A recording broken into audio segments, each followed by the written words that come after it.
आरोग्य मंदिर में 30 दिवसीय निःशुल्क योग शिविर का अंतर्राष्ट्रीय योग दिवस पर हुआ समापन।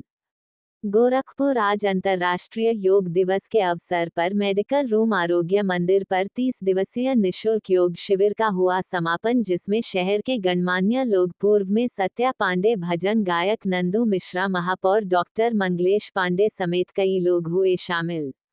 योग शिविर के आयोजन डॉक्टर विमल मोदी ने बताया कि योग करें निरोग रहें हैं। प्रतिदिन लोगों को 1 घंटे योग करना चाहिए। योग करने से शरीर स्वस्थ होता है और लोग निरोग होते हैं। हमारे वहां नवंबर माह में मिट्टी लेपन कार्यक्रम का भी आयोजन किया जाता है। शहर की गणमान्य लोग शामिल होते हैं और इस कार्यक्रम में हिस्सा लेते हैं। आज अंतर्राष्ट्रीय योग दिवस है। हमारे वहां 30 दिवसीय निःशुल्क योग शिविर का आयोजन किया गया, जिसमें सभी लोगों को योग के बारे में समझाया गया। कहना चाहेंगे आज अंतर्राष्ट्रीय योग दिवस है। कितने सालों से आप आरोग्य मंदिर में आ रहे हैं? सबको सम्मानित किया है। लगभग 20-22 सालों से आ रही हूँ। परिवार की तरफ से यहाँ आने पे बहुत ही अच्छा लगता है और यहाँ का सारी हम लोगों ने 1 महीने का यहाँ का उपचार, खाना, योगा, दैनिक जागरण सब के कुछ मिला के सहयोग से बहुत हर अच्छा यहाँ वर्ष उपचार चलाते होता है। और बिल्कुल मैं जब भी आई हूँ जिस प्रॉब्लम के साथ, मैं बिल्कुल पूर्ण रूप से स्वस्थ होकर यहाँ से गई हूँ। 21 मई से 21 जून आप सभी हमारे साथ जुड़े। एक बार मुझे पेट का समस्या था, अंतर्राष्ट्रीय योग दिवस मनाते हैं बेंगलोर, कलकत्ता और सब डॉक्टर नेचुरोपैथ दिखा डे दिए। भी लास्ट में मनाते हैं डॉक्टर जवाब 18 दे दिया कि नवंबर। नहीं ठीक हो सकता उसमें भी हम 10 दिन तक फ्री यहाँ कैंप आकर चलाते हैं 3 महीने में मैं बिल्कुल स्वस्थ हो तो गई आप हूँ और उसमें आज भी तक मैं आकर स्वस्थ हमारे हूँ। साथ जुड़ सकते हैं। धन्यवाद। कोई मेडिसिन नहीं, सब नेचुरल। डॉक्टर राहुल मोदी जी से कहूँगा मैं यहाँ आकर बिल्कुल 15 साल पहले आई थी, 10 साल पहले, और तब से अभी तक मैं उसके लिए कोई मेडिसिन नहीं ली हूँ। आज तक मैं बिल्कुल स्वस्थ हूँ। और लोगों से क्या कहना चाहेंगे जो अंतर्राष्ट्रीय योग दिवस के मौके पर? योग तो सबको जरूर करना चाहिए। योग से बिल्कुल शरीर स्वस्थ रहता है, बहुत तरह की बीमारी दूर हो जाती है। योग सबको करना चाहिए। क्या नाम मैम, कहाँ से हैं? किसलय सिन्हा, कलकत्ता से। देखिए, मैं महिला हूँ तो मैं यही कहूँगी कि एक महिला जो है वो घर का आधार होती है। अगर वो अच्छे से योग करेगी तो वो अपने पूरे परिवार को भी सिखा देगी, भोजन भी वैसा ही बनाएगी, जिससे वो मानसिक रूप से और शारीरिक रूप से दोनों तरह से स्वस्थ रहेगी। और अगर ऐसे स्वस्थ रहेगी तो उसके बच्चे, उसके पति, उसका घर स्वस्थ रहेगा, माहौल अच्छा रहेगा घर का, तो काम करने की माने इच्छा भी ज़्यादा होती है, एफिशिएंसी भी बढ़ती है। तो उससे काम में भी उसका अच्छे से मन लगेगा और उसका जो रिज़ल्ट है काम का, जो भी एनर्जी यहाँ लगाती है उसमें उसको काफ़ी जो है रिजल्ट मिलता है, जिससे कि वो अपना काम अच्छे से कर सके। देखा जाता है कि ये महिलाएं योग करने से थोड़ा सा दूर भागती हैं। अगर भागती हैं दूर तो जैसे थोड़ा बहुत बैठ कर के कुर्सी पे ही ऑफिस में काम करें तो ताड़ासन कर लें, थोड़ा सा हंस लें, हाथ पैर हिला लें, किचन में खड़े खड़े सब्जी बना रही हैं, जहाँ मौका मिले कुछ हाथ पैर हिला लें। अगर अपने लिए थोड़ा मी टाइम तो निकालना ही चाहिए। मेरे लिए अगर वो स्वस्थ नहीं रहेगी तो उसका परिवार कैसे चलेगा, तो उतना अगर निकाले, 1 घंटा पहले कुछ मत खाए, 1 घंटा बाद कुछ मत खाए, और थोड़ा सा 15 मिनट भी सब सूर्य नमस्कार कर ले, उसमें सारे शरीर का सब जॉइंट्स का जो है एक्सरसाइज हो जाती है। तो उससे कम से कम में जितना कर सके थोड़ा अनुलोम विलोम कर ले, खड़े खड़ी जैसे भी कर ले, जितना समय देगी अपने शरीर को उतना ही उसके लिए अच्छा होगा। मेरा नाम डॉक्टर स्मिता मोदी। मैं आरोग्य मंदिर से डॉक्टर राहुल मोदी अंतर्राष्ट्रीय 11वां अंतर्राष्ट्रीय योग दिवस में आपका हार्दिक अभिनंदन करता हूं। आरोग्य मंदिर 1 महीने का योग करा रहा है और ये सोच के साथ कि अगर कोई 2 से 3 हफ्ते योगा कर लेगा तो वो उसके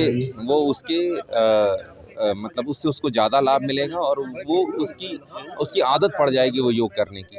तो हम लोग इसीलिए पिछले 11 साल से 1 महीने का योग शिविर चला रहे हैं और इस उम्मीद के साथ कि 2026 में भी 21 मई को हम लोगों को वापस योग करा। आज अंतर्राष्ट्रीय योग दिवस के अवसर पर मैं ये कहना चाहूँगी कि हम सबको योग करना चाहिए, प्रतिदिन इसे अपने दिनचर्या में शामिल करना चाहिए। जितना भी यथासंभव समय हम इसको दे पाएँ, इसके हमें इतने ज़्यादा फ़ायदे हैं, जब हम करेंगे तब हमें खुद पता चलेगा।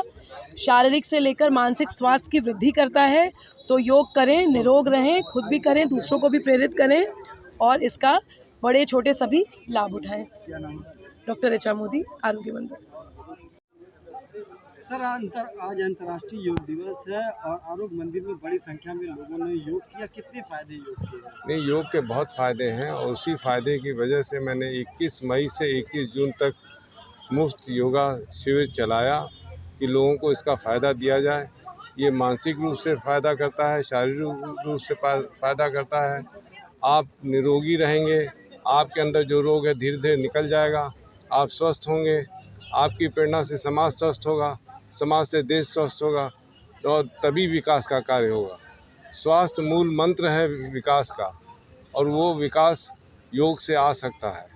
योग से हम स्वस्थ हो सकते हैं। अच्छा, आरोग्य मंदिर में नेचुरल थेरेपी से किस किस बीमारी का इलाज किया जाता है? नहीं, आरोग्य मंदिर में लाइफ स्टाइल डिजीज़ को रोग मुक्त करने का सबसे सरल उपाय है मधुमेह, उच्च रक्तचाप, गठिया, मोटापा, irritable bowel syndrome, colitis, acidity, migraine, इन सब की बहुत अच्छी चिकित्सा है। कहाँ से लोग आते हैं?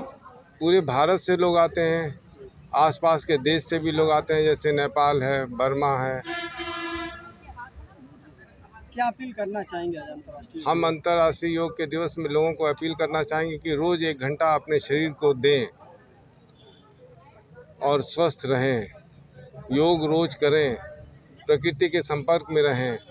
प्रकृति के संपर्क में जब रहते हैं तब मोबाइल न सुने और कान में म्यूज़िक न सुने, प्रकृति की आवाज़ सुने, प्रकृति की भाषा सुने, प्रकृति के धूप को देखें, प्रकृति के पेड़ों की आवाज़ से जो संगीत निकलता है उसको देखें, उसको सुने और जितना वो प्रकृति के संपर्क में आएंगे उतनी उनको मानसिक शांति मिलेगी और उतना ही अच्छा उनका स्वास्थ्य होगा। डॉक्टर साहब, आजकल युवा पीढ़ी या बच्चे खास तौर से मोबाइल की तरफ बहुत है, कितना फायदेमंद या नुकसान है, क्या इसकी जरूरत? मोबाइल, मैं तो ये देख रहा हूँ कि मोबाइल फ़ायदा कम कर रही है, नुकसान ज़्यादा कर रही है। आपस में परिवार में बातचीत नहीं हो रही है और लोग कनेक्टेड नहीं हो रहे हैं, खाली कनेक्टेड मोबाइल से हो रहे हैं। घर में पुत्र को बुलाना है तो मोबाइल से ही बुलाना पड़ेगा, पुत्री को बुलाना है तो मोबाइल से ही बात करनी पड़ेगी, नहीं तो अब तो मोबाइल से ही बात हो रही है। और घर में एक समय निश्चित रूप से करना चाहिए, चाहे नाश्ते का समय, चाहे दोपहर का भोजन का समय, चाहे रात के भोजन का समय, कि पूरा परिवार एक साथ बैठे और जिस समय भोजन करते समय तो मोबाइल देखना नहीं चाहिए और सुनना नहीं चाहिए, नहीं तो वही बात दिमाग में रहेगी और वही पाचक रस निकलेगा उस तरह। इसलिए मोबाइल तो भोजन के समय, नाश्ते समय निश्चित रूप से बंद रखना चाहिए। Thank you.